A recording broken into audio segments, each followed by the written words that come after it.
ধর্মের নামে রাজনীতি তো সেই ব্যক্তি করে 1996 সনের নির্বাচনের আগে যিনি মাথায় পট্টি বেঁধেছিলেন, যিনি শপথ গ্রহণের সময় হাতে তসবিহ পড়েছিলেন, ধর্মের নামে রাজনীতি তিনি করেছেন।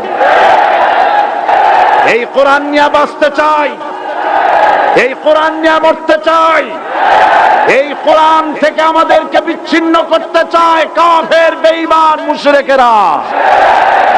ও আমার জাতি, কোরআন থেকে যারা বিচ্ছিন্ন করতে চায়, তোমরা কি তাদের বিরুদ্ধে জিহাদের জন্য প্রস্তুত থাকবে?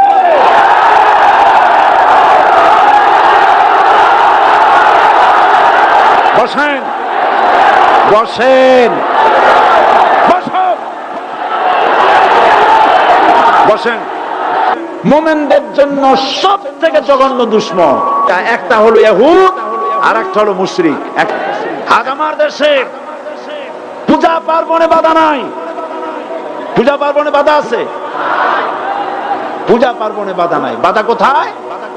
কোরআন শরীফের তাফসীর মাহফিলে। গান বাজনায় 144 ধারা নাই। ওরা আমাদের বলে আমরা নাকি ধর্মের নামে রাজনীতি করি। আমরা ধর্মীয় রাজনীতি করি। এই কালেমার দাওয়াত যখন হযরতে মুসা আলাইহিস সালাম দিলেন, ফিরআউন বলল আমি তো জানি না যে আমি ছাড়া আরো কোন ইলাহ আছে, আইনদাতা তো আমি, তুমি নতুন কোথা থেকে আইনদাতা নিয়ে আসছো? ফিরআউন বলছে দেখো, আমারে বাদ দিয়া যদি অন্য কাউকে ইলাহ বলে তুমি মানো, আর সেই শিক্ষা যদি যে জাতিকে দাও, তাহলে আমি তোমাকে ধরে লাআজআলান্নাকা মিনাল মাসজুনিন, আমি তোমাকে কারারুদ্ধ করব, আমি তোমাকে জেলখানায় ঢুকিয়ে দেব। রাষ্ট্রশক্তি প্রথম বাধা দিল কারা? বলেন সবাই। সেই বাধা কি ওখানে শেষ হয়েছে না এখনো আছে? আছে কিনা জোরে বলেন। আমি তোমাকে জেলখানায় ঢুকাবো। হযরত মুসা আলাইহিস সালাম বলেন ফিরআউন রে, জেলের ভয় আমি করি না, আমার কি জেলের ভয় দেখায়া লাভ নাই। আমি আল্লাহ পাকের পয়গম্বর হযরত মুসা আলাইহিস সালাম। ফিরআউনের দলবল আছে, লোক লস্কর আছে, তার অস্ত্রের অভাব নাই। আল্লাহ রাব্বুল আলামিন মুসা আলাইহিস সালামের কাছে একটা অস্ত্র দিয়া দিলেন। দিছিলেন কিনা? দিছিলেন কিনা? আল্লাহ পাক হযরত মুসা কি বলেছেন? ওয়া মা তিলকা বিয়ামিনিকা ইয়া মুসা, মুসা রে তোমার হাতে ওটা কি? মুসা আলাইহিস সালাম বললেন এটা লাঠি। আল্লাহ পাক বললেন ফেলে দাও লাঠি। লাঠি ফালায় দিলেন। কি হয়ে গেল? হিয়া হাইয়াতুন তাসআ, লাঠি হয়ে গেল। এখন লাঠি পড়ে সাপ হয়ে গেল।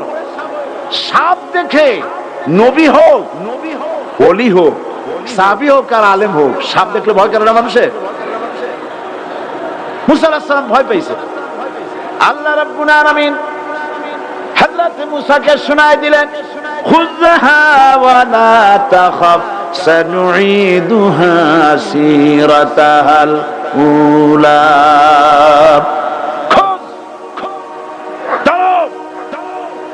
লা তাখাফ, ভয় পেও না। আল্লাহ বলছেন ধরো, ভয় পেও না। ধরার সঙ্গে সঙ্গে স্বাভাবিক অবস্থায় ফিরে আসবে, আবার লাঠি হয়ে যাবে। এখন আল্লাহ বলছেন ধরো। মুসা আলাইহিস সালাম কি ভয় পাওয়া উচিত হবে? আর উচিত হবে? মুসা আলাইহিস সালাম কি ভয় পাইছিলেন? কারণ হচ্ছে এই দুশমনের শক্তিটা খুব বড়ই দেখা যায়, মনে হয় যেন অনেক বড় কি জানি কি। আল্লাহ পাক বলছেন ইন্না কাইদাশ শায়তানে কানা দাঈফা, শয়তানের চক্রান্ত যতই তুমি মনে করো অনেক ষড়যন্ত্রের জাল বিস্তার হয়ে আছে, আল্লাহ কয় কিছুই না, দাঈফা অত্যন্ত দুর্বল। আল্লাহ পাক বললেন ধরো। মুসা আলাইহিস সালাম সাপ ধরলেন, সঙ্গে সঙ্গে লাঠি হয়ে গেল। ফিরআউন বরদাস্ত করলো না। রাষ্ট্রশক্তির পক্ষ থেকে আক্রমণ শুরু হলো। অপরাধ কি? মুসা আলাইহিস সালামের অপরাধ কি? কি অপরাধ? মাশাআল্লাহ বুঝতে পেরেছেন। অপরাধ হচ্ছে তিনি বলেছেন লা ইলাহা, জোরে বলেন লা ইলাহা ইল্লাল্লাহ। এই কালেমাকে আজ আমরা ভিক্ষার বুলি বানাইছি। এটা হলো সার্বভৌমত্বের বুলি, এটা হচ্ছে আল্লাহ পাকের সার্বভৌমত্বের কথা। আজ আমরা মানুষের কাছে আমরা শুনি, মানুষেরা ভিক্ষা চায়, লা ইলাহা ইল্লাল্লাহ, এক মুঠ চাউল দেন, লা ইলাহা ইল্লাল্লাহ 10 খান পাই দেন। এই হচ্ছে কালেমার জিকির। আবার কেউ কেউ জিকির করতেছে লা ইলাহা আস্তে, ইল্লাল্লাহ জোরে, এমন জোরে কলব সাফ করে, কলব তাতে থাকলেও পারে গেলেও পারে। এই কালেমার জার এর আঘাত পয়গম্বররা মেরেছেন। হযরত মুসা আলাইহিস সালাম যখন বলেছেন লা ইলাহা ইল্লাল্লাহ, এই ধাক্কা ফিরাউন বরদাশত করতে পারে নাই। দরিয়ায় নীলের ভিতরে আল্লাহ পাক ডুবাইয়ে শেষ করে দিয়েছেন, দেন নাই? হযরত মুসা আলাইহিস সালাম তার উম্মতেরা দরিয়ার পাশে বসে দ্বীনি কথাবার্তা বলতেছেন। এমন সময় ফেরাউন, তার শত্রু হচ্ছে মুসা আলাইহিস সালাম। শত্রু কেন? মুসা কি ফেরাউনের পাকা ধানে মই দিয়েছে নাকি? বলেন আপনারা। তার হালের গরু পিটায় মারছে নাকি? অপরাধ হলো তিনি আল্লাহর জমিনে আল্লাহর আইন প্রতিষ্ঠার কথা বলেছেন। এই শুধুমাত্র এই অপরাধে ফেরাউন তার দলবল নিয়ে 3 দিক থেকে আক্রমণ করেছে। মুসা আলাইহিস সালামের উম্মতেরা ভয় পেয়ে গেছেন। তারা বলছেন ইন্না লামুদরাকুন, আমরা পাকড়াও হয়ে গেছি। 3 দিকে সারাশি আক্রমণ, 3 দিকে শত্রু, একদিকে দরিয়া, পালাবার রাস্তা আছে? হযরত মুসা আলাইহিস সালাম ভয় পেয়ে গেলেন, সারেন্ডার করলেন না। হযরত মুসা আলাইহিস সালাম বললেন কাল্লা, কখনো নয়, ভয় পাওয়ার কোনো কারণ নাই। রব্বি সায়াহদিন, অবশ্যই আমার রব আমার জন্য রাস্তা করে দিবেন। ভয় পাইও না, আমার রব রাস্তা করে দিবেন। আল্লাহ রাব্বুল আলামিন হযরত মুসা আলাইহিস সালামকে অর্ডার করলেন, হাতের লাঠি দিয়া দরিয়ার উপরে আঘাত করো। হযরত মুসা আলাইহিস সালাম দরিয়ার উপর আঘাত করলেন। রাস্তা ছিল দরকার একটার, এক বাড়িতে আল্লাহর হুকুমে লাঠি দিয়ে একটি আঘাত করার সঙ্গে সঙ্গে হযরত মুসার তার সঙ্গী সাথী দরিয়া পার হওয়ার জন্য দরিয়ার মধ্যে দিয়ে আল্লাহ 12টা রাস্তা পয়দা করে দিলেন। সে আল্লাহ আছে না নাই? এত আসতে বলেন কেন? ভয় পাওয়ার কারণ আছে? রাষ্ট্র শক্তি বাধা দিয়েছে সমস্ত নবীদেরকে। কেন? নবীদের চরিত্র খারাপ? জোরে বলেন, নবীদের চরিত্র খারাপ? নবীদের চাইতে মাসুম বেগুনাহ উন্নত চরিত্রের মানুষ আল্লাহর আকাশের নিচের জমিনের উপরে আর হয় নাই। তোমরা যে সামনে তাদের পিছনে দৌড়াও, অমুকের সৈনিক, নেতা নেতা করে মরো, এইসব নেতা যাদের পিছনে দৌড়াও, এই নেতাগুলি, আমি জিজ্ঞেস করি আপনাদেরকে, এই নেতাগুলি জীবনে একবারও জিনা করে নাই? এ ব্যাপারে অনুসারীরা আপনারা কি নিশ্চিত? মিথ্যা কথা জীবনেও কয় নাই, প্রতারণা করে নাই, ঠাট্টা করে নাই, বিদ্রুপ করে নাই, মদ খায় নাই, মানুষ হত্যা করে নাই। কিসের নেতা? নেতা হচ্ছেন সেই ব্যক্তি যিনি বলেছেন, ও আমার স্ত্রীরা, ও আমার সাহাবীরা, রাতের আধারে আমার মধ্যে যা আচরণ দেখতে পাও, দিনের আলোতে আমার মধ্যে যা দেখতে পাও, সবগুলি খুলে খুলে মানুষের কাছে বলে দাও। তার নাম বিশ্বনবী মুহাম্মদ রাসূলুল্লাহ সাল্লাল্লাহু আলাইহি ওয়াসাল্লাম।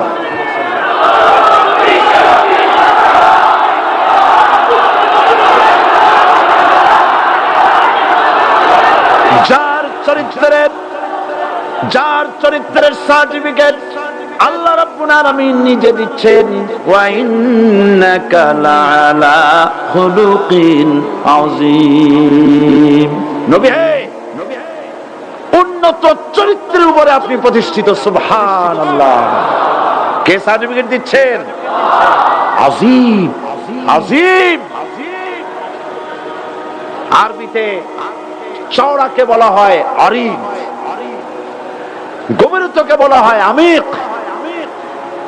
কত প্রশস্ত, যা মাপার কোনো ফিতা নাই। কত গভীর, যা মাপার কোনো যন্ত্র নাই, এইটাকে আরবিতে বলা হয় আজিম।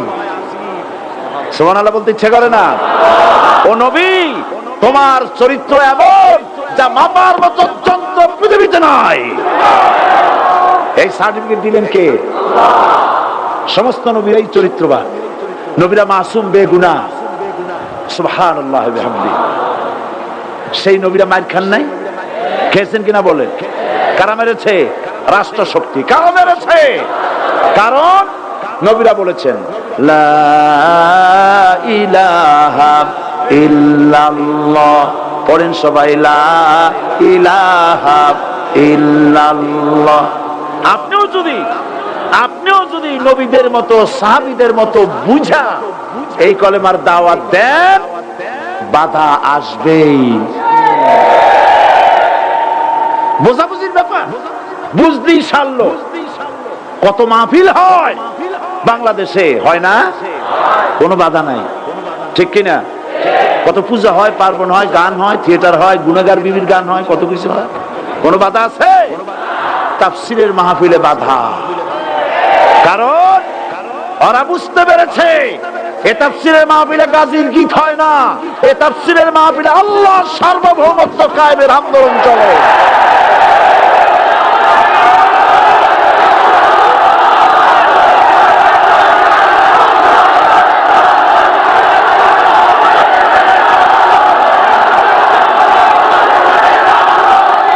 এবার দেখুন, এবার কলেমা বোঝেন, কালেমা বুঝুন।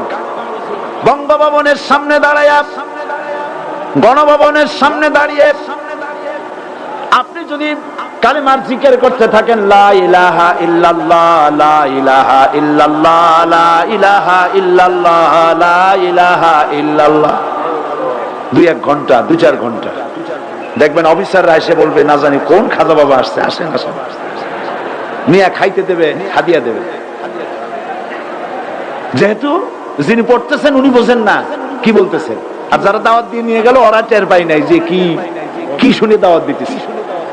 কিন্তু আপনি যদি বঙ্গভবন, গণভবন, সেক্রেটারিয়েট আর পার্লামেন্ট এর ভিতরে ঢুকে যদি বলেন কোন মানুষের তৈরি করা আইন মানি না, কোন সরকারের সার্বভৌমত্ব স্বীকার করি না, কারো বিধান মানি না, কারো তৈরি করা আইনের সামনে মাথা নত করি না, আল্লাহ ছাড়া কারো বিধান মানি না, হাদিয়া আসবে, খাইতে দেবে, পকেটে টাকা দেবে, খাওয়াবে এক জায়গায় নিয়ে। কোন জায়গায়? লাল দালান। বোঝাবুঝি পয়গম্বরেরা দাওয়াত দিয়েছেন আয়াতুল কুরসি ফরজ নামাজ পড়িয়া। দেখছি অনেকেই জামার বুতাম টুতাম খুলিয়া তারপরে জোরে একটা ফু দেয়। অসুবিধা নাই, ফু আপনি দেন, কিন্তু কি পড়ে ফু দিচ্ছেন আপনি কি বুঝছেন কিছু? সুবহানাল্লাহ। বুঝলি কি এই চেহারা হয়? এতগুলো মানুষ লাগে নাকি বিপ্লব করতে, কালেমার রস কায়েম করতে? 313 জন মুসলমান যথেষ্ট পৃথিবীতে।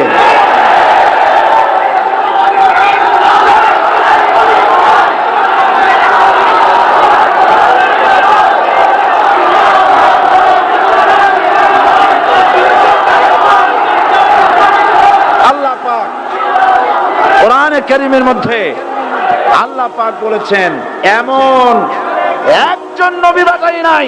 ইয়া হাসরাতান আলাল ইবাদ, বান্দার উপরে আফসোস। আহারে, কে বলতেছেন?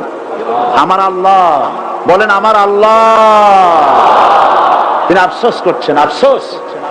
একজন পয়গম্বর এমন পাঠাইলাম না, একজন রাসূল পাঠাইলাম না যার সাথে এরা ঠাট্টা করে নাই, বিদ্রুপ করে নাই, পাগল বলে নাই, মানে নাই।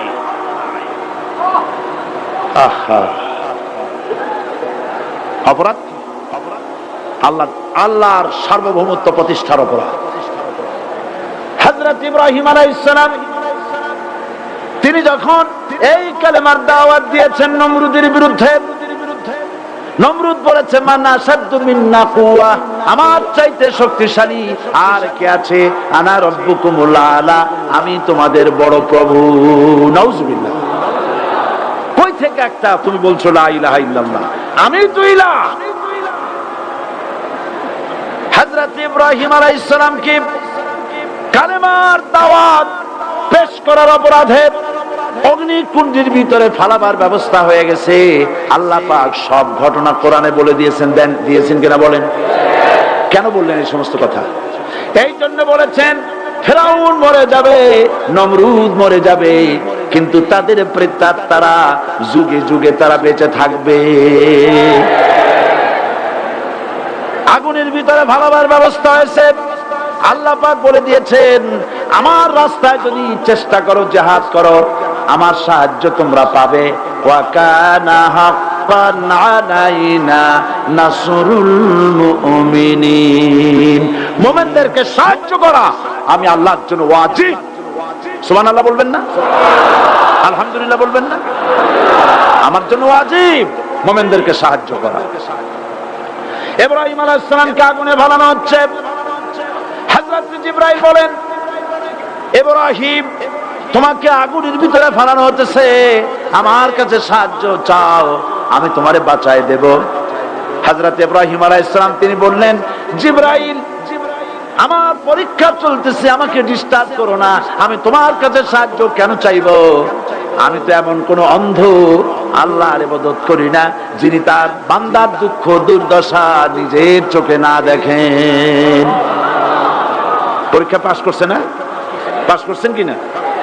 হযরত ইব্রাহিম বলেন শোনো জিবরাইল, আমি যদি আগুনের ভিতরে পড়ে যাই আর আগুনে পুড়ে যদি ভস্ম হয়ে যায়, আমার আল্লাহ যদি এতে খুশি হন, তাহলে আমি আমার রব্বুল আলামিনকে খুশি করার জন্য এভাবে 1000 বার পুড়তে আমি রাজি আছি। ইব্রাহিম আলাইহিস সালাম আগুনের ভিতরে পড়ে গেলেন।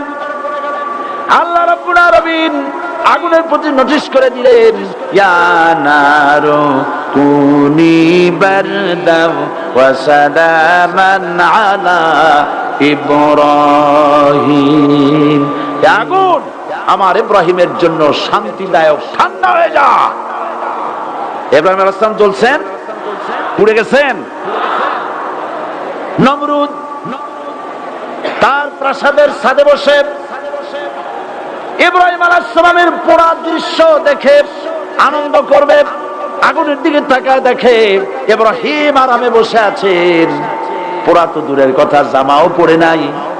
ও ডাক দিয়া বলে রে আগুন, গোটা জাতি নিয়ে তোর পূজা করলাম, আমার দুশমন কেন জ্বালাইতে পারিস না? তোর জ্বালানো শক্তি কি নষ্ট হয়ে গেছে নাকি?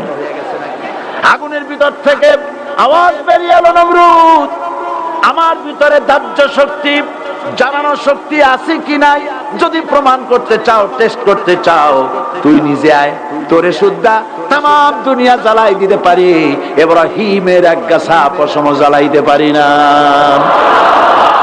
বিশ্বকবি আল্লামা ইকবাল কি সুন্দর করে বলেছেন, আজ ভি হো জু ইব্রাহিম কা ইমা पैदा आग कर सकती है एक अंदाज़े गुलिस्तां पैदा। ইব্রাহিমের ঈমান যদি আদিও কোথাও হয় বিদ্যমান, করতে পারেন অগ্নিকুণ্ডে খুবসুরত এক গুলিস্তান। এখনো যদি ইব্রাহিমের সন্তানদেরকে আগুনের মধ্যে ফেলে দেওয়া হয়, আর ইব্রাহিম ঈমান যদি থাকে, আগুনকে ফুলের বাগান বানাবার ক্ষমতা আল্লাহর আছে। চিরকাল আল্লাহ পাক এই কালেমাকে দিয়েছেন আল্লাহর সার্বভৌমত্বকে প্রতিষ্ঠা করার জন্য। আয়াতুল কুরসি শুধু পড়ে বুকে ভু দেওয়ার জন্য নয়। পড়েন আমার সাথে, আল্লাহু লা ইলাহা ইল্লা হুয়াল হাইয়ুল কাইয়্যুম। দুনিয়ার সমস্ত পয়গম্বর অত্যাচারিত হলেন, শুধু তাই নয়, বিশ্ব নবী আখেরি জামানার পয়গম্বর নবী মুহাম্মদ রাসূলুল্লাহ সাল্লাল্লাহু আলাইহি ওয়াসাল্লাম জাতির কাছে আসলেন। তিনি এসে বললেন, ইয়া আইয়ুহান নাস কুলু লা ইলাহা ইল্লাল্লাহ। প্রথম দাওয়া, প্রথম দাওয়া। শুনছেন কথা? রাসূলুল্লাহ বলছেন, ও জাতি, আমার রাসূল তো মক্কার রাসূল না শুধু, মদিনার রাসূল না শুধু, আরবি ভাষা ভাষীদের রাসূল না শুধু, আমার নবী কি নবী? চিল্লায় বলে। তাই তিনি বলেছেন, ও বিশ্বের মানবতা, বিশ্বের মানব গোষ্ঠী, যদি মুক্তি পেতে চাও, নাজাত পেতে চাও, উচ্চারণ করো, বিশ্বাস করো, আমল করো, বলো লা ইলাহা ইল্লাল্লাহ।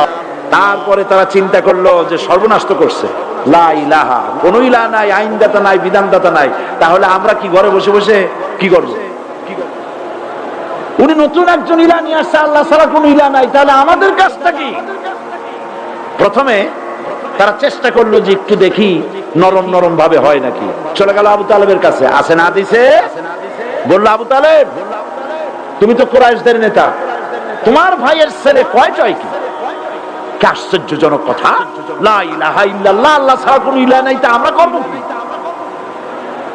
তোমার ভাতিজাকে বুঝাও লা ইলাহা ইল্লাল্লাহ দাওয়াত বন্ধ করে দিক, এর বিনিময়ে টাকা লাগে টাকা দেব, সোনা লাগে সোনা দেব, যত সুন্দরী মেয়ে চায় তাও দেব, নেতৃত্ব চায় তাও দেব, তবু যেন কালেমার দাওয়াত না দেয়। আসিনে কা হাদিসে আছে কিনা? নবীজি যখন বাড়ি ফিরলেন, চাচা আবু তালেব নিজের কলিজার টুকরা সন্তান হযরত জাফর আলীর চাইতে তিনি ভালোবাসতেন কলিজার মতো করে মুহাম্মদ সাল্লাল্লাহু আলাইহি ওয়াসাল্লামকে। বলছে বাবা এমন কথা কেন বলো যাতে লোকেরা খেপে যায়, এই কথাগুলি বলো না। ওরা আমার কাছে এই সব প্রস্তাব দিয়ে গিয়েছে। রাসূলুল্লাহ প্রস্তাব শুনে এগ্রি করলেন। জি, আমার নবী বলেন ও আমার চাচা আবু তালেব প্রস্তাবকারীদেরকে শুনিয়ে দিন। হুজুরের সাথে তখন অনেক লোকজন, নাকি অনেক অস্ত্রপাতি, কিচ্ছু নাই, আল্লাহর শক্তি ছাড়া কিছুই না। আমার নবী বলেন ও আমার চাচা আবু তালেব প্রস্তাবকারীদেরকে শুনিয়ে দেন, যেটা দেওয়া সম্ভব সেটা তো দূরের কথা, যেটা দেওয়া সম্ভব নয় তাও যদি তারা দিতে পারে আমারে, যেমন আকাশের সূর্যটা ধরে এনে ওরা যদি আমার ডান হাতে তুলে দেয়, আকাশের পূর্ণিমার চাঁদটা ধরে যদি বাম হাতে আমার তুলে দেয়, এর বিনিময়ে এক মুহূর্তের জন্য তাওহীদের দাওয়াত আমি বন্ধ করে দেব না। সুবহানাল্লাহ।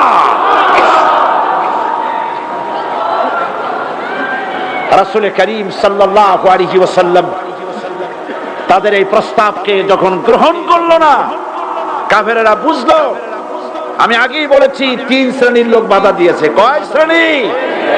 প্রথম শ্রেণী কি? রাষ্ট্র শক্তি, তাদের হাতে অস্ত্রপাতি তো খুব শক্তি, আর যারা একবার ক্ষমতায় যায় ওরা মনে করে এই ক্ষমতা থেকে আমাদেরকে কেউ নামাইতে পারবে না। বিংশ শতকের শ্রেষ্ঠ মুজাদ্দিদ আল্লামা সৈয়দ আবু দাউদ মওদুদী রাহমাতুল্লাহ আলাইহি তিনি এক জায়গায় লিখেছেন, স্বৈরাচারীরা তার পতনের সমস্ত ছিদ্র বন্ধ করে, কিন্তু একটা ছিদ্র বন্ধ করতে পারে না, মনের ভুলে সে ছিদ্রটা থেকেই যায়, যেই ছিদ্র দিয়ে আসলে তার পতনটা হবে। ক্ষমতায় গিয়ে মনে করে চিরকাল ক্ষমতায় থাকবো। ভারতের প্রধানমন্ত্রী পণ্ডিত জওয়াহরলাল নেহেরু রাঁচি পাগলা গারদে গিয়েছেন, মেন্টাল হসপিটাল। পাগলেরা নেহেরুকে দেখে আশ্চর্য হয়ে গেছে, এত সুন্দর মানুষ, মাথায় কিস্তি টুপি, গায়ে শেরওয়ানি, মুসলমানি ড্রেসই আলাদা, যদিও তিনি হিন্দু ছিলেন, পরেছেন মুসলমানি ড্রেস। শেরওয়ানি কাদের পোশাক? কাদের পোশাক? হাতে ছড়ি নিয়ে হাঁটা স্টাইল করে, সুন্দর পাজামা, সুন্দর টুপি, সুন্দর সাজসজ্জা করে, মুসলমানদের ড্রেস। এই ড্রেস পরে তিনি গিয়েছেন, সবসময় যে ড্রেস তিনি পরতেন। পাগলেরা জিজ্ঞেস করছে তুমি কে গো? উনি বলছেন আমারে চেনো নাই, আমি ভারতের প্রধানমন্ত্রী পণ্ডিত জওয়াহরলাল নেহেরু। পাগলেরা বলছে ও সেই কথা, আমরাও যখন এই হসপিটালে আসছিলাম এই তোমার মতো লম্বা লম্বা কথা আমরাও বলছি, থাকো আমাদের সাথে কিছুদিন, তোমার মাথাও ঠান্ডা হয়ে যাবে। ক্ষমতায় যারা থাকে, ক্ষমতার মোহে চতুর্দিকে অন্ধকার দেখে, মনে করে আমার পতন আর হবে না। কিন্তু তোমাকে বুঝিবে যে গোকুলে বাড়ি শেষে গাড়ির চাকা সব সময় উপরে থাকে না, গাড়ির চাকা সব সময় উপরে থাকলে গাড়ি তো চলবেই না, গাড়ির চাকা ঘোরে বলেই তো গাড়ি চলে। সুতরাং এই উপরে তোমার চাকা উপরে এখন আছে বলে, তোমার দলের চাকা উপরে আছে বলে যারা মানুষের উপরে জুলুম করছো, আলেমদেরকে ধরতেছো, মুসল্লিদেরকে ধরে ধরে জেলে ঢুকাচ্ছ, সময় আসবে এমন ইন্দুরের গর্ত অপমানা চালাবার জন্য। আবু জাহেলের গোষ্ঠী মনে করেছে সোজা আঙ্গুলে ঘি যখন উঠলো না, আঙ্গুল বাঁকা করতে হবে। শুরু হয়ে গেল অত্যাচার, শুরু হয়েছে না? হযরত সুমাইয়া রাদিয়াল্লাহু তাআলা আনহা কি নির্মম ভাবে, নিষ্ঠুর ভাবে তাকে শহীদ করা হলো। খাব্বাব, খুবাইব, হযরত খাব্বাব রাদিয়াল্লাহু তাআলা আনহুকে দেখে হযরত ওমর একদিন বলছিলেন, খাব্বাব তোমার পিঠে এত গর্ত কেন? এত গর্তওয়ালা পিঠ আর এত চিকুন কোমর আমি তো জীবনেও দেখিনি। হযরত খাব্বাব বলেছেন, ওমর জানো না, ইসলাম কবুল করার অপরাধে, কালেমা পড়ার অপরাধে কাফির বেঈমানেরা আমাকে মারধর করেছে।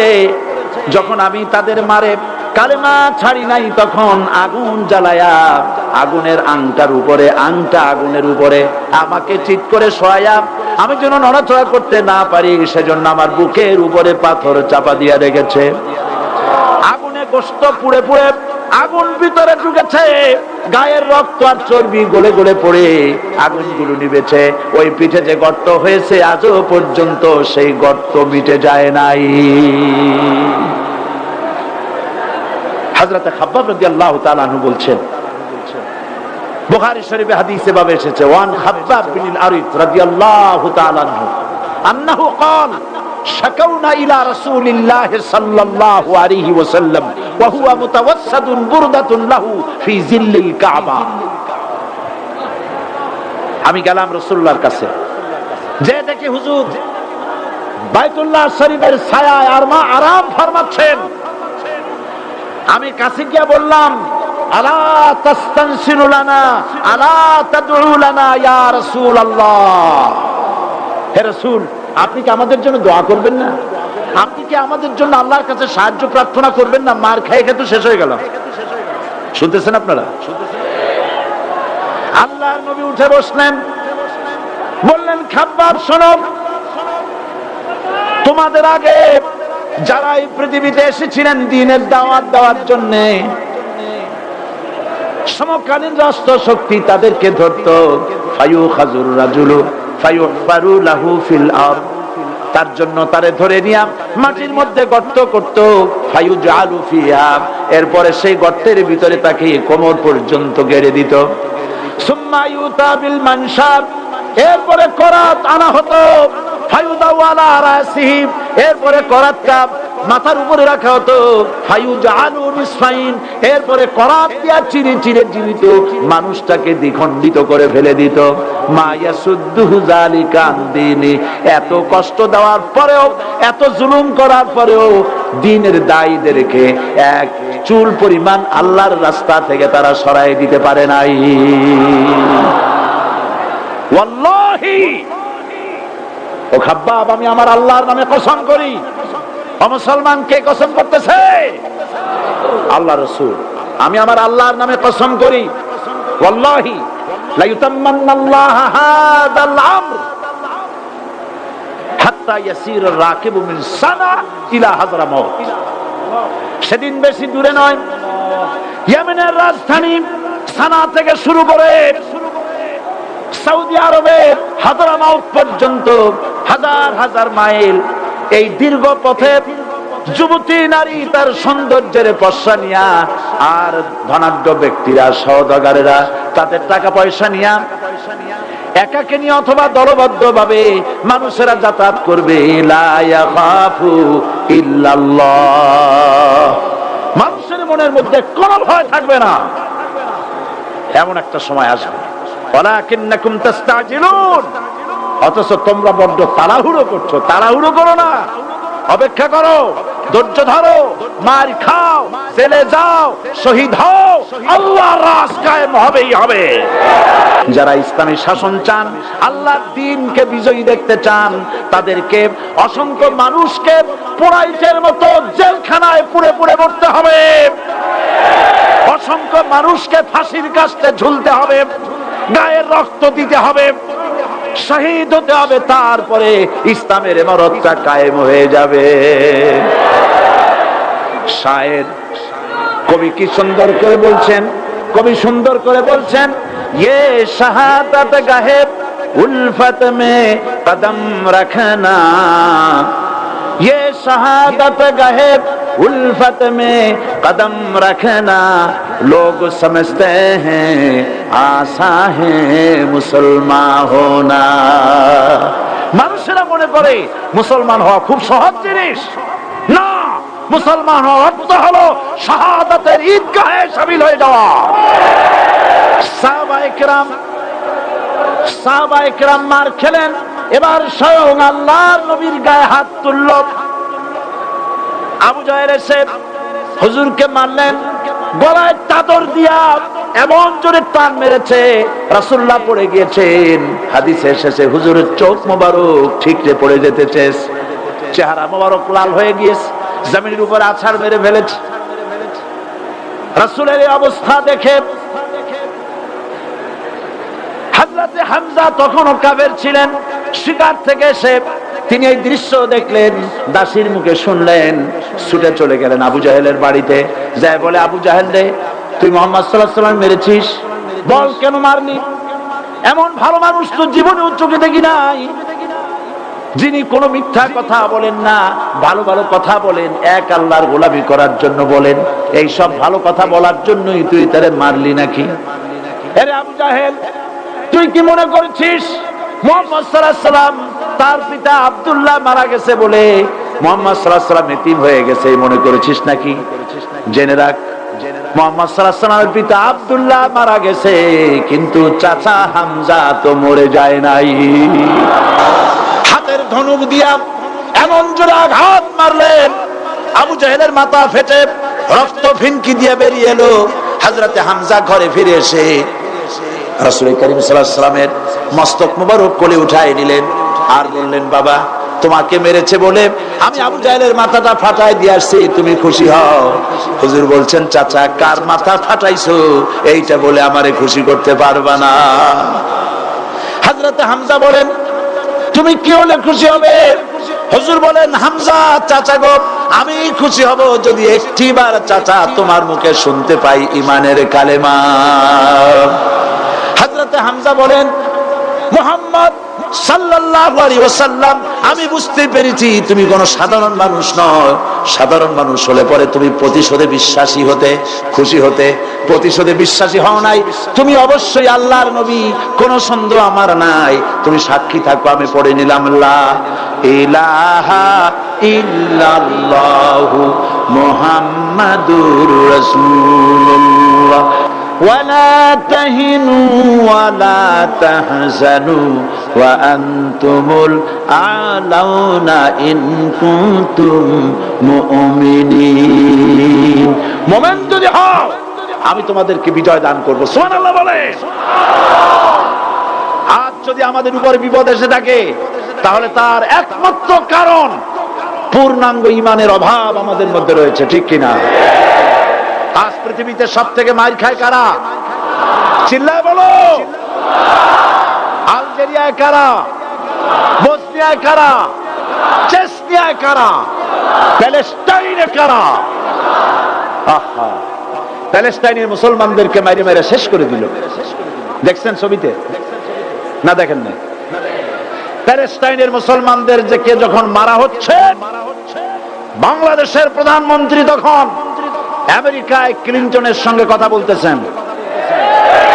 তিনি ক্লিনটনের কাছে তার পিতৃ হত্যার জন্য দায়ী সাজাপ্রাপ্ত 3 জন ব্যক্তিকে ফেরত চাচ্ছিলেন।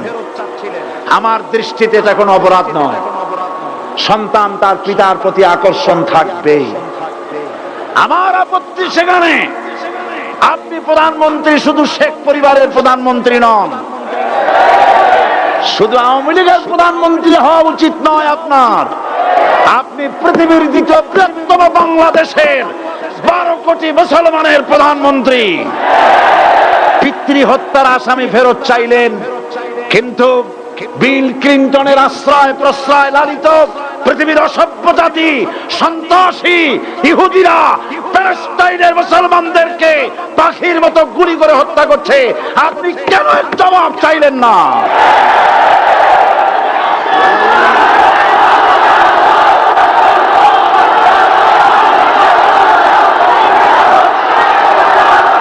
জবাব জবাব আপনি চাইতে পারবেন না, কারণ মুনাফিকদের সাহস হয় না, সাহস হয় মুমিন ব্যক্তি। বিল ক্লিনটনকে বলা দরকার ছিল, এই ইসরায়েলকে তোমরাই বসিয়েছো, মধ্যপ্রাচ্যের বিষ ফোড়ায় পরিণত করেছো তোমরা। তবে হ্যাঁ, যুরিবাত আলাইহিমুজ যিল্লাতু ওয়াল মাসকানা ওয়া বাউ বিগাদাবিন মিনাল্লাহ। আল্লাহর গজব আসবে, ইহুদিরা পৃথিবী থেকে নিশ্চিহ্ন হবেই হবে ইনশাআল্লাহ। দেখেছেন তাকায়া প্যালেস্টাইনে ইসরায়েলিরা হেলিকপ্টার, গানশিপ, কামান, বোমা নিক্ষেপ করছে, আর প্যালেস্টাইনের শিশু, কিশোর, যুবকেরা ইহুদিদের নিক্ষিপ্ত বোমা আর কামানের মোকাবেলা করতেছে পাথর দিয়ে। আমি আমার অন্তরের অন্তঃস্থল থেকে ধন্যবাদ জানাই, মোবারকবাদ জানাই খালিদ বিন ওলীদের উত্তরসূরি, খাব্বাব খোবাইবের উত্তরসূরি প্যালেস্টাইনের ওই সব যুবকদেরকে যারা কাফের বেঈমান ইহুদিদের মোকাবেলা করতেছে ইট আর পাথর দিয়ে। আর আমি আমার অন্তরের অন্তঃস্থলের সমস্ত ঘৃণা দিয়ে আমি ধিক্কার জানাই পৃথিবীর মুসলিম শাসকদেরকে, যারা মুসলমানদের মার দেখে চুপ করে যারা বসে আছে।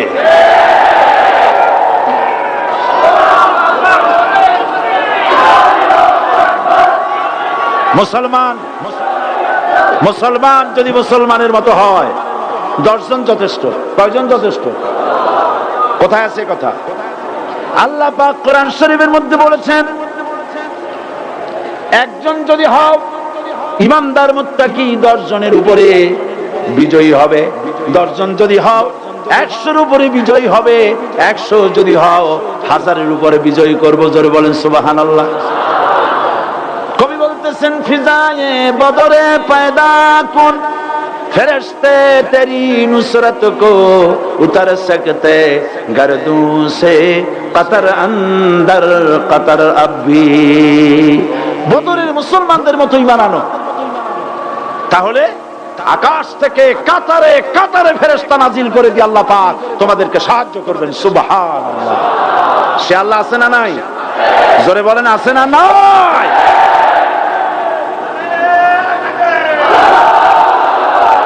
সেই আল্লাহ রাব্বুল আলামিন কোরআনে কারীমের ভিতরে আয়াতুল কুরসির মধ্যে বলে দিয়েছেন, আল্লাহু লা ইলাহা ইল্লা হুয়াল হাইয়ুল কাইয়্যুম। প্রাণ খুলে সবাই পড়েন, বসা মানুষ, দাঁড়ানো মানুষ। আল্লাহু লা ইলাহা ইল্লা হুয়াল হাইয়ুল কাইয়্যুম। আল্লাহ রাব্বুল আলামিন, তিনি ছাড়া কোনো ইলাহ নাই, তিনি সার্বভৌমত্বের মালিক, কেউ নাই আল্লাহ ছাড়া। এই কথা মানুষকে ঘোষণা করতে হবে। বাধা, এই কথা বললেই বাধা দেবে কয় শ্রেণীর লোক? 3 শ্রেণী। প্রথম শ্রেণী হচ্ছে কে? রাষ্ট্রশক্তি। আজও তারা বাধা দিচ্ছে। আল্লাহর আইন দিয়ে দেশ চালাও, তারা তাদের মন মর্জি মোতাবেক আইন দিয়ে দেশ চালাবে। আল্লাহ পাক বলছেন, আলা লাহুল খালকু ওয়াল আমরু। সৃষ্টি যার, আইন চলবে তার। কারো বাবার আইন চলতে পারে না, নিজেদের তৈরি করা আইন চলবে না। ইনিল হুকমু ইল্লা লিল্লাহ। একমাত্র আইন চলবে কার? এই আইন রাসূল করিম সাল্লাল্লাহু আলাইহি ওয়াসাল্লাম মদিনায় কোরআন দিয়ে প্রতিষ্ঠিত করেছিলেন। আল্লাহর বিধান, আল্লাহর সার্বভৌমত্ব কায়েম করেছিলেন। কোরআন সংবিধান হলো, চুরি বন্ধ হলো, ডাকাতি বন্ধ হলো, জেনা বন্ধ হলো, হত্যা বন্ধ হলো, ধর্ষণ বন্ধ হলো, সব কিছু বন্ধ হয়ে গিয়ে মুসলমানেরা শান্তি লাভ করলো, পৃথিবীর মানুষ শান্তি লাভ করলো। সুবহানাল্লাহ। আজ মুসলমানেরা শত্রু চেনে না, বন্ধু চেনে না। বন্ধুকে বানায়েছে শত্রু, শত্রুকে বানায়েছে বন্ধু। কে বন্ধু কে শত্রু চিনাই দিবেন কে? আল্লাহ। বলেন কে দিবেন? আল্লাহ রাব্বুল আলামিন কোরআনে কারীমের মধ্যে পরিষ্কার করে বলেছেন, লাতাজিদান্না আশাদ্দান নাসি আদাওয়াতান লিল্লাযীনা আমানুল ইয়াহুদা ওয়াল্লাযীনা আশরাকু। আল্লাহ পাক বলছেন, হে রাসূল, মানুষের ভিতরে দুইটা শ্রেণী মুমিনদের জন্য সবথেকে জঘন্য দুশমন। কয়টা শ্রেণী? দুইটা। একটা হলো ইহুদ আর একটা হলো মুশরিক। একটা হলো ইহুদি আর একটা হলো মুশরিক। এটা হলো তোমাদের দুশমন। আর আজ আমাদের দেশে, পৃথিবীর বিভিন্ন দেশে মুসলমানেরা মুশরিকদের সঙ্গে সম্প্রীতি বাড়াচ্ছে, মুসলমানদের সাথে শত্রুতা বাড়াচ্ছে। আজ আমার দেশে পূজা পার্বণে বাধা নাই। পূজা পার্বণে বাধা আছে? পূজা পার্বণে বাধা নাই। বাধা কোথায়? কোরআন শরীফের তাফসীর মাহফিলে। কোরআনের তাফসীরের মাহফিলে বাধা দেওয়া হচ্ছে। গান বাজনায় 144 ধারা নাই, কিন্তু কোরআন শরীফের মাহফিলে 144 ধারা দেওয়া হচ্ছে। যারা দিচ্ছে তারা আবার উমরাও করে, হজও করে। ওরা আমাদের বলে আমরা নাকি ধর্মের নামে রাজনীতি করি। বলে না? আমরা নাকি ধর্মের নামে রাজনীতি করি। আমি বলি, ধর্মের নামে আমরা রাজনীতি করি না, আমরা ধর্মীয় রাজনীতি করি। কথাটা বুঝে আসছে কিনা? ধর্মের নামে রাজনীতি তো সেই ব্যক্তি করে 1996 সনের নির্বাচনের আগে যিনি মাথায় পট্টি বেঁধেছিলেন, যিনি শপথ গ্রহণের সময় হাতে তসবিহ পড়েছিলেন। ধর্মের নামে রাজনীতি তিনি করেছেন। আজ অনেকগুলি ডিগ্রি পেয়েছেন তিনি, অনেকগুলি ডিগ্রি পেয়েছেন। কয়টা? মুখস্থ হয়ে গেছে আপনাদের। শকুনেরা, শকুন যদি গরুর গোশত কিনে খাওয়া লাগতো, 80 টাকা কেজি দরে শকুনে এত গোশত কিনে খাইতে পারতো না। লেখাপড়া করে যদি ডিগ্রি নেওয়া লাগতো, এত ডিগ্রি কপালে জুটতো না। পয়সা দিয়া ম্যানেজ করা ডিগ্রি। কিন্তু 9টা নিলে কি হবে? আসল ডিগ্রিটা এখনো বাকি আছে। আসল ডিগ্রি কোনটা? নির্বাচনের আগে পট্টি বেঁধে তসবিহ নিয়ে গোটা জাতিকে যে সফলভাবে প্রতারণা করতে আপনি পেরেছিলেন, মহা প্রতারক হিসেবে, সেই ডিগ্রি আগামী নির্বাচনের মোক্ষম সময় জনগণ আপনার গলায় পরায় দেবে।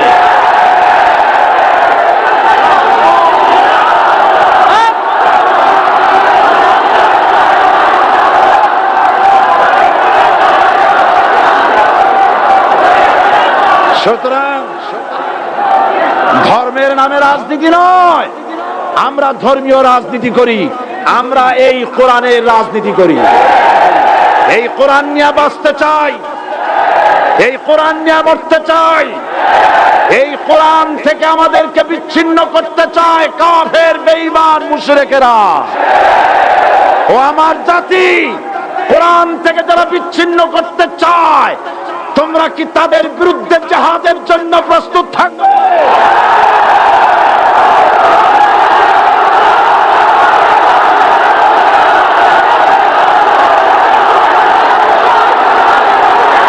বসেন, বসেন, বসেন, বসেন, বসেন। আমি বুঝতে পেরেছি বিষয়টা কি। আসরের পরের থেকে বসা তো, সুযোগ পাইয়া খাড়া হইয়া কোমর সোজা করলেন। বসেন, সবাই বসেন। কোমর সোজা হয়ে গেছে, বসেন। এত বড় মাহফিল, জীবনে আর একটা পাবো নিশ্চয়তা আছে কি? জোরে বলেন, আছে? আজ আমাকে কথা বলতেই হবে ইনশাআল্লাহ, কারণ আগামীতে আবার আপনাদের সাথে দেখা হবে কিনা আমি জানি না। কথা বলতেই হবে। বসেন, কেউ দাঁড়িয়ে থাকবেন না। আমি দেখতে পাচ্ছি বাংলাদেশের ভাগ্য আকাশে, উত্তর গগনে কালো মেঘ জমা হয়েছে। ঝড়ের পূর্বাভাস লক্ষ্য করছি। যদি মোকাবেলা করতে না পারেন সক্ষম ভাবে, এমন অন্ধকার গাঢ় কালো অমাবস্যা রাত আসতে পারে যার সুবে সাদেক হওয়া অসম্ভব। সুতরাং আপনারা কি কাপুরুষের মতো কাফের মুশরিকদের গোলামি করে মরতে চান? বিড়ালের মতো 500 বছর বেঁচে থাকার কোনো লাভ নাই। সিংহের মতো 1 ঘন্টা বাঁচতে চাই। আমাদেরকে বলা হয় সাম্প্রদায়িক উস্কানিমূলক কথা নাকি আমি বলি। পত্রপত্রিকা দিছে না তারা সাম্প্রদায়িক উস্কানি কথা। সাম্প্রদায়িক উস্কানিমূলক কথা বলি, সেই জন্যই বোধহয় শত শত মুসলিম আমাদের কাছে এসে মুসলমান হয়। মানুষে আর বোকা বানানো যাবে না। যাবে কি? আর বোকা বানানো যাবে? তারপর বলছে কি, এরপরে বলছে আমাকে বলছে রাজাকার। শুনে রাখো, চট্টগ্রামের লক্ষ লক্ষ জনতা, পার্লামেন্টে যখন আমাকে এই কথা বলা হয়েছিল, আমার পার্লামেন্টের কলিগ জাফরুল্লাহ চৌধুরী সাহেব বসে আছেন এখানে, হ্যাঁ জাফরুল ইসলাম চৌধুরী বসে আছেন পাশে, প্রধানমন্ত্রী সুদ্ধা, অন্তত 3 শতাধিক পার্লামেন্টের সম্মানিত সদস্যরা সেদিন বসা। 1997 সনের বাজেট বক্তৃতা যখন আমি করতেছিলাম, ডক্টর কুদরতে খোদা, নাম রাখছে কুদরতে খোদা, আসলে গজবে খোদা। এই লোকটি নাস্তিক, ইসলামের চূড়ান্ত দুশমন। তার প্রণীত শিক্ষা ব্যবস্থার যখন সমালোচনা করছিলাম, ট্রেজারি বেঞ্চ থেকে আমাকে বলা হলো রাজাকার। আমি আমার সমস্ত শক্তি একত্রিত করে বলেছিলাম, শুধুমাত্র হিন্দুস্তানের রাজাকারেরাই আমাকে রাজাকার বলতে পারে। আমি বলেছিলাম 1973 সন পর্যন্ত আমি বাংলাদেশের কোন রাজনৈতিক দলের নেতা এবং কর্মী ছিলাম না। আমি রাজাকার নই। আমাকে রাজাকার বলে যদি তাকেও প্রমাণ করতে না পারে, 10 কোটি টাকার মানহানি মামলা দায়ের করব। আমার এই বক্তব্য সারা দুনিয়া শুনেছে। পার্লামেন্টে আমার এই বক্তব্য রেকর্ড হয়ে আছে। সেদিন 3 শতাধিক পার্লামেন্ট মেম্বারের কেউ আমার চ্যালেঞ্জ গ্রহণ করেন নাই। যে কোনো ব্যক্তি পার্লামেন্টে গিয়ে আমার বক্তৃতা দেখে আসতে পারেন। এরপরে 1997 সনের 7 অক্টোবর দৈনিক জনকণ্ঠ পত্রিকা যখন আমার বিরুদ্ধে লিখলো, সেই পত্রিকায় সাইদির ওপেন চ্যালেঞ্জ 8ম পাতা, 1997 7 অক্টোবর, এত বড় 2 কলমে হেডিং। সেখানে আমি বলেছি, বাংলাদেশের সকল সাংবাদিক, গোয়েন্দা বিভাগ, বাংলাদেশের সকল বুদ্ধিজীবীকে আমি আমার পিরোজপুরে আমন্ত্রণ করছি। আমার উপস্থিতিতে যদি কেউ প্রমাণ করতে পারে বাংলাদেশের স্বাধীনতা যুদ্ধের বিরুদ্ধে আমার কোন ভূমিকা ছিল, সজ্ঞানে স্বেচ্ছায় জাতীয় সংসদের সদস্য পদ থেকে পদত্যাগ করব। 3 বছর পার হয়ে গেছে, আজ পর্যন্ত কেউ এই চ্যালেঞ্জের মোকাবেলা করে নাই। সুতরাং আমাকে যারা রাজাকার বলবে, তারা পিতৃ পরিচয়হীন অবৈধ সন্তান। 1971 সনের, শোনো মুসলমানেরা, 1971 সনের কোন কাদা সাইদির গায়ে লাগে নাই। আমাকে রাজাকার বলে জনগণ থেকে বিচ্ছিন্ন করবা, জনগণ থেকে আমারে বিচ্ছিন্ন করা যাবে না। কারণ এই জনগণ আমার জন্য আসে না, এই জনগণ আসে আল্লাহর কোরআনের জন্য।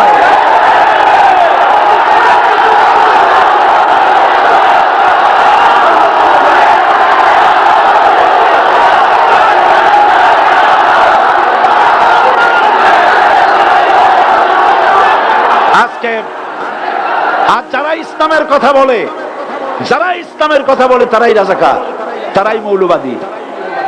মৌলবাদী বললে আমরা অসন্তুষ্ট হই না, কারণ মৌলবাদী শব্দটা আসছে মূল থেকে। মৌল শব্দ এসেছে মূল থেকে। মূলবাদী, তার মানে যারা মূলে আছে, মূল হলো কোরআন, মূল হলো হাদিস, মূল হলেন আল্লাহ, মূল হলেন আল্লাহ রসুল। আমরা আছি মূলে। এখন বলেন তো মূলের শক্তি বেশি না আগার শক্তি বেশি? আমাদের যারা মৌলবাদী বলে ওরা হলো আগাবাদী। মূলে আছে কত কোটি? 12 কোটি। মূলে আছে কত কোটি? আর আমাদের যারা মৌলবাদী বলে ওই থাকো গাছের আগায়, আমরা মূলে। লাফালাফি বেশি করবা না, 12 কোটিতে গাছের গোড়া আসতে নানা দেবে, মামু বাড়ি দিল্লি গিয়া পড়বা, বাংলার জমিনে জায়গা হবে না। এ কথা বিশ্বাস করো। বাংলাদেশের মুসলমানদের শরীরে এক বিন্দু রক্ত থাকতে শয়তানের তৈরি করা ধর্ম নিরপেক্ষ মতবাদ বাংলার জমিনে কায়েম হতে দেওয়া হবে না, হবে না।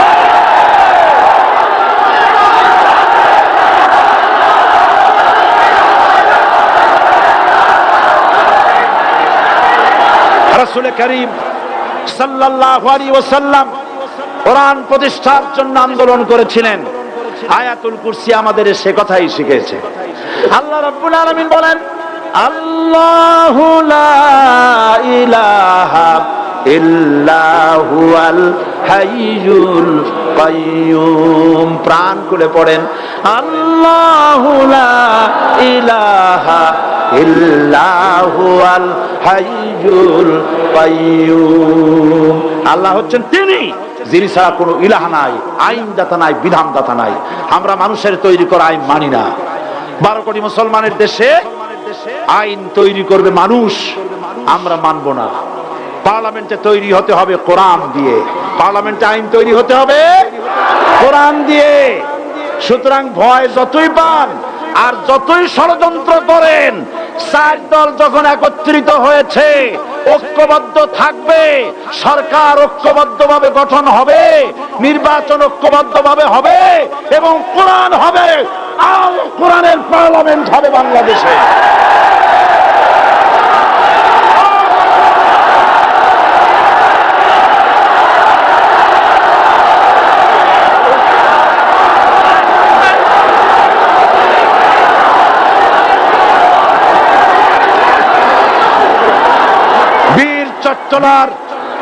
বীর চট্টলার মুসলমানেরা, বীর চট্টলার মুসলমানেরা স্বাধীনতার ঘোষণা এই চট্টগ্রাম থেকে স্বাধীনতার মহান ঘোষক প্রেসিডেন্ট জিয়াউর রহমান সাহেব দিয়েছিলেন। এই চট্টগ্রাম থেকেই ইসলামী রাষ্ট্রের ঘোষণা হবে।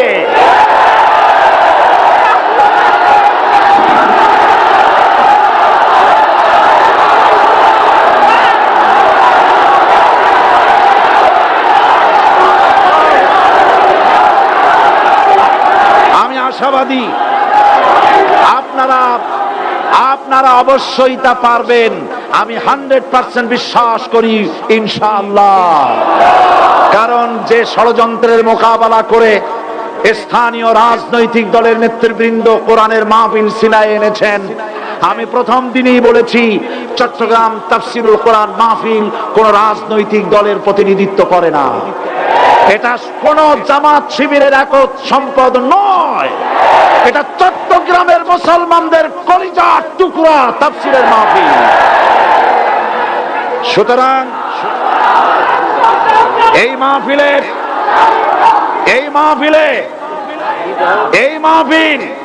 চট্টগ্রামে থাকবে ইনশাআল্লাহ কিয়ামত পর্যন্ত। 144 ধারা 288 হয়ে গেছে, ষড়যন্ত্র পায় পায় চলে গেছে।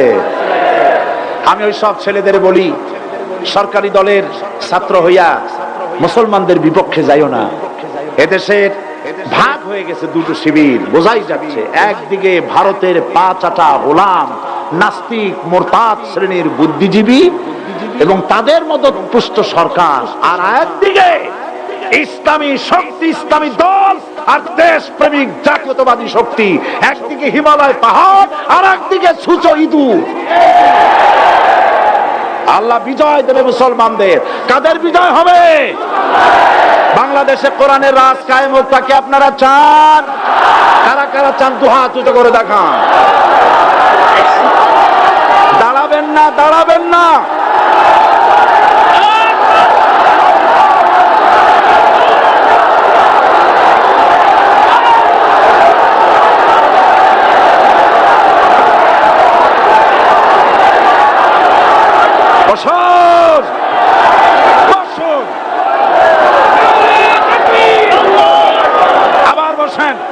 বসুন, জোরে সোরে জিকির করেন লা ইলাহা, আরো জোরে লা ইলাহা,